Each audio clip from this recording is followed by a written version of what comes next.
Hello friends, नमस्कार। मैं हूं विनीत कुमार और आप देख रहे हैं हमारे यूट्यूब चैनल थिंक ज्योग्राफी। दोस्तों, आज हम फिर उपस्थित हैं रोज की तरह एक नए वीडियो को लेकर और इसमें हम बात करेंगे करंट अफेयर्स की। देखते हैं सबसे पहले आज का मोटिवेशनल कोट्स। आज का मोटिवेशनल कोट्स हमारा है, वक्त ने फंसाया है लेकिन मैं परेशान नहीं हूँ। वक्त ने फंसाया है लेकिन मैं परेशान नहीं हूँ। हालातों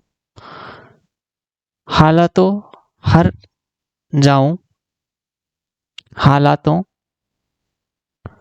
से हार जाऊं। दोस्तों, यह है हालातों से हार जाऊं, मैं वो इंसान नहीं हूं। ठीक है, वक्त ने फंसाया है लेकिन मैं परेशान नहीं हूं और हालातों से हार जाऊं, मैं वो इंसान नहीं हूं। दोस्तों, यहाँ कहने का मतलब ये है कि आप जो भी आपके हालात हों, यदि आप पुअर फैमिली से हों या आप जो भी जैसे भी है, उन अपने हालातों को ना देखते हुए आप बस फोकस करिए पढ़ाई पे और मन लगाकर आप पढ़ाई करिए। एक दिन निश्चित ही आपको सफलता मिलेगी। तो आज के इसी मोटिवेशनल कोट्स के साथ और इसी जज्बे और हौसले के साथ हम बात करेंगे आज के अपने पहले क्वेश्चन पर। सबसे पहले क्वेश्चन नंबर पहला कह रहा है, कौन सा शहर the Africa India field training exercise AFINDEX 2023 के दूसरे संस्करण का मेजबान है? तो कौन सा शहर है? वो है शहर पुणे, और पुणे है कहाँ? महाराष्ट्र में। पुणे है महाराष्ट्र में। अब हम देखते हैं इसके डिटेल से। The Africa India field training exercise AFINDEX 2023 का दूसरा संस्करण हाल ही में पुणे में संपन्न हुआ। यह इस साल 16 से 29 मार्च तक आयोजित किया गया था। अफ्रीकी महाद्वीप के कुल 25 देशों में से 124 प्रतिभागियों और सिख मराठा महार रेजिमेंट के भारतीय सैनिकों ने भी इस बहुराष्ट्रीय अभ्यास में भाग लिया। याद रखें, मराठा और सिख महार रेजिमेंट के जो सैनिक थे, भारतीय सैनिक थे, वो भी इस बहुराष्ट्रीय जो अभ्यास किया गया, एक्सरसाइज हुई, इसमें भाग लिया। अब हम बात करेंगे क्वेश्चन नंबर 2 की। क्वेश्चन नंबर 2 हमारा कह रहा है, new India literacy program. New India literacy program किस प्रकार की योजना के रूप में लागू किया जाएगा? किस प्रकार की योजना के रूप में लागू किया जाएगा? तो ये केंद्र प्रायोजित योजना के रूप में इसे लागू किया जाएगा, न्यू इंडिया लिटरेसी प्रोग्राम को। क्या है न्यू इंडिया लिटरेसी प्रोग्राम? इसको हम डिटेल से देखते हैं। New India literacy program Bharat सरकार द्वारा शुरू की गई एक केंद्र प्रायोजित योजना है। सबसे पहले आप इसे याद रखें, ये केंद्र द्वारा चालू की गई एक योजना है। इसे वित्त वर्ष 2022-23 से 2026-27 तक 5 वर्षों के लिए लागू किया जाएगा। वित्त वर्ष का जो पूरा व्यय होगा, पूरा वित्तीय व्यय जो होगा 1037.90 करोड़ रुपए इसमें व्यय किया जाएगा, और जिसमें से 700 करोड़ रुपए केंद्र सरकार व्यय करेगी। साथ ही साथ 337.90 करोड़ रुपए राज्य इसमें व्यय करेंगे। इस योजना का लक्ष्य है कि 15 वर्ष या उससे अधिक आयु के जो वर्ग के जो लोग हैं, यानी 15 वर्ष या उससे अधिक जो जिनकी आयु हो गई है, वो लोग लगभग 5 करोड़ निरक्षर लोगों को इसमें कवर करने की बात की गई है, क्योंकि लिटरेसी प्रोग्राम किया गया है जिसके तहत लोगों को शिक्षित करने का कार्यक्रम किया जाएगा। अब हम देखते हैं यहाँ new India literacy program government द्वारा अप्रूव किया गया है। ये new scheme adult education for FY 22 से 27 यानी 2022 से 2027 तक होगा। एस्टिमेटेड बजट इसका कितने दिनों के लिए किया गया है? तो 5 इयर्स प्लान के साथ किया गया है। टोटल बजट हमने आपको बता दिया। सेंट्रल गवर्नमेंट का इसमें 7 करोड़ और स्टेट गवर्नमेंट का इसमें जो है 337.90 करोड़ रुपए इसमें खर्च होंगे। अब हम बात करेंगे आज के हमारे तीसरे क्वेश्चन पे। आज का हमारा तीसरा क्वेश्चन है, किस राज्य या केंद्र शासित प्रदेश ने हाल ही में लैक डेवलपमेंट प्रोग्राम जारी किया? लैक डेवलपमेंट प्रोग्राम जारी किया, तो ये किया है तेलंगाना ने। अब हम देखते हैं, लैक डेवलपमेंट प्रोग्राम हाल ही में तेलंगाना सरकार द्वारा शुरू किया गया था। इसका उद्देश्य हैदराबाद और उसके आसपास 50 जल निकायों का कायाकल्प और विकास करना है। यानी जो 50 जल निकाय हैं उन क्षेत्रों को डेवलप करना है। साथ ही साथ 50 झीलों में से 25 ग्रेटर हैदराबाद नगर निगम की सीमा में है और शेष 25 कहाँ है, हैदराबाद मेट्रोपॉलिटन डेवलपमेंट अथॉरिटी की सीमा में है, जिनका विकास होना है। यानी 50 कुल जल निकाय का विकास होना है। वो 50 जल निकाय कौन कौन से हैं? 25 तो ग्रेटर हैदराबाद नगर निगम के तहत आते हैं और 25 शेष जो है वो हैदराबाद मेट्रोपॉलिटन डेवलपमेंट अथॉरिटी के अंतर्गत आते हैं। ये है हमारा मैप। क्या है? प्रपोज स्टेट ऑफ तेलंगाना द्वारा ये किया गया कब? ठीक है, तेलंगाना स्टेट है ये, इसकी कैपिटल है हैदराबाद। तेलंगाना कई राज्यों से सीमा साझा करता है। तो कौन कौन से राज्य हैं इसमें सीमा साझा करने वाले? जैसे अभी हाल ही में तेलंगाना को नए राज्य के रूप में स्थापित किया गया, तो ये जो है आंध्र प्रदेश से काटकर तेलंगाना बनाया गया। अब हम देखते हैं मैप में, जो हमारे ये मैप है, एक तरफ तो महाराष्ट्र, दूसरी तरफ छत्तीसगढ़, फिर इसमें थोड़ा सा उड़ीसा का पार्ट और आंध्र प्रदेश तथा कर्नाटका और तमिलनाडु इससे सीमा साझा करने वाले राज्य हैं। ठीक है, अब हम बात करेंगे क्वेश्चन नंबर 4 की। क्वेश्चन नंबर 4 कह रहा है, हाल ही में किस राज्य या केंद्र शासित प्रदेश में स्पेस सिस्टम डिजाइन लैब का उद्घाटन किया गया? यानी स्पेस सिस्टम डिजाइन लैब का उद्घाटन किया गया, तो वो किया गया गुजरात में। हाल ही में अहमदाबाद गुजरात में एक स्पेस सिस्टम डिजाइन लैब का उद्घाटन किया गया। इसका उद्देश्य विकास को बढ़ावा देना है और भारत में निजी क्षेत्रों की अंतरिक्ष फर्मों के योगदान को बढ़ावा देना है। यह भारतीय राष्ट्रीय अंतरिक्ष संवर्धन और प्राधिकरण केंद्र यानी IN स्पेस की एक पहल है। इस लैब में कंप्यूटरिंग संसाधन है, जिसमें 16 वर्क स्टेशन है और उच्च प्रदर्शन कंप्यूटरिंग मल्टी कोर सर्वर शामिल है जिसमें। ठीक है, ये मैप में हमारा गुजरात है और गुजरात की जो राजधानी है वो है गांधीनगर, यहाँ स्थित है। अब हम बात करेंगे गुजरात के कुछ लोकेशंस की। तो गुजरात की जो ये है, ये अरब सागर में यहाँ स्थित है। जैसे ये आपको मैप में दिख रहा होगा, एक तरफ से अरब सागर से घिरा हुआ है। यहाँ हमें दिख रहा है गल्फ ऑफ कच्छ, ये कच्छ की खाड़ी है, और इधर दिख रहा है गल्फ ऑफ खंबात, ये खंबात की खाड़ी है। ठीक है, कच्छ के रण में ही आकर एक नदी है, लूनी नदी, जो जाके गिरती है, अपने जल को छोड़ती है। साथ ही साथ यहाँ पर एक फेमस बंदरगाह है गुजरात का, जिसे पोरबंदर कहते हैं। कच्छ के रण में ही यहाँ बंदरगाह था जिसका नाम था कांडला बंदरगाह। बहुत पुराना बंदरगाह, सबसे पुराना बंदरगाह कांडला बंदरगाह। ठीक है, अब हम बात करेंगे क्वेश्चन नंबर नेक्स्ट।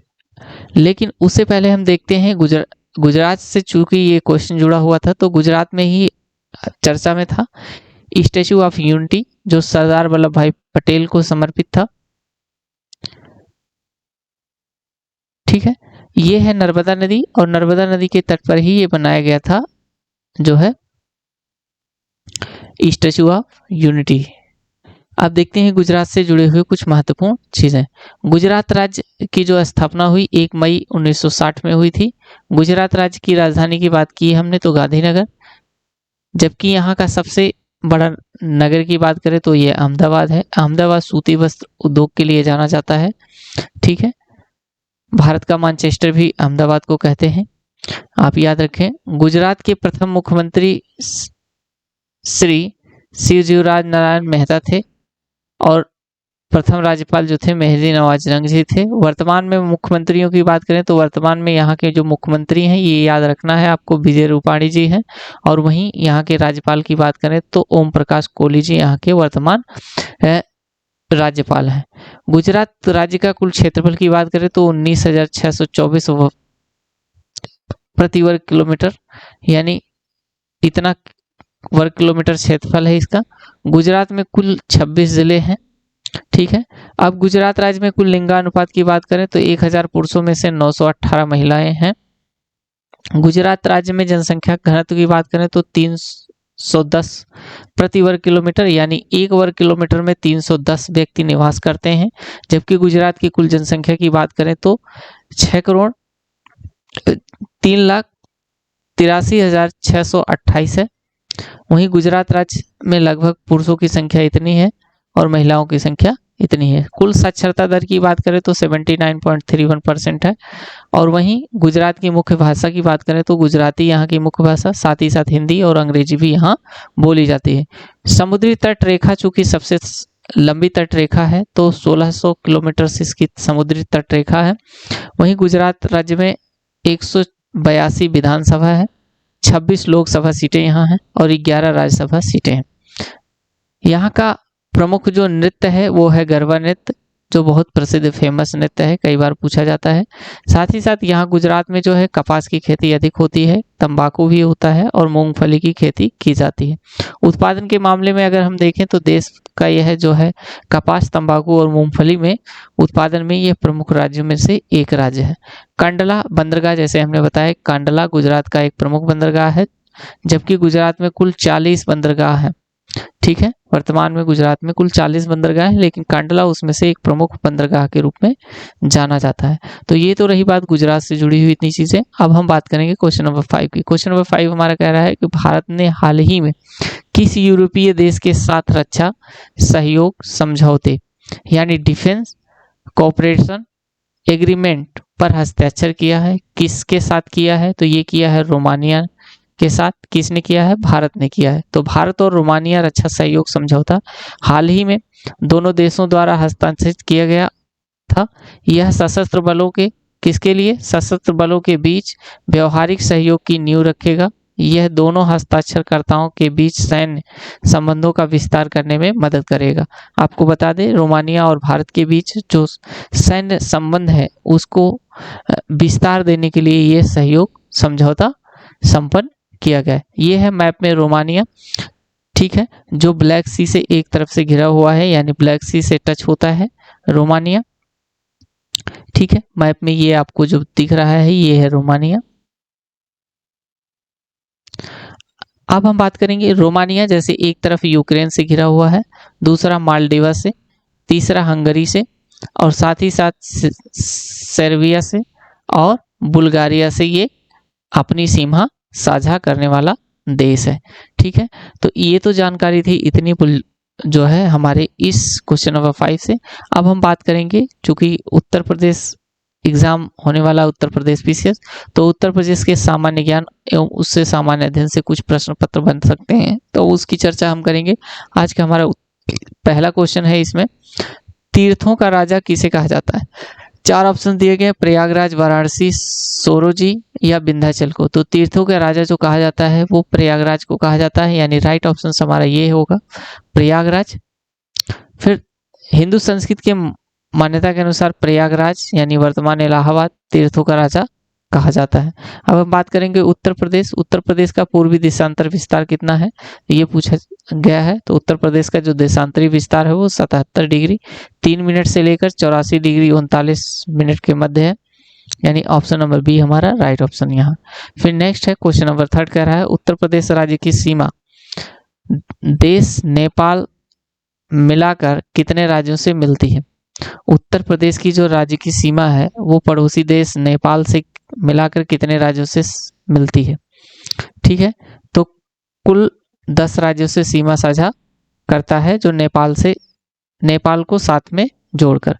ठीक, अब हम बात करेंगे क्वेश्चन नंबर 4 की। उत्तर प्रदेश राज्य का राजकीय खेल क्या है? तो उत्तर प्रदेश का राजकीय खेल हॉकी है, यानी ऑप्शन नंबर बी हमारा राइट होगा। नेक्स्ट क्वेश्चन है निम्नलिखित में से किस वंश का संबंध मगध साम्राज्य से नहीं था?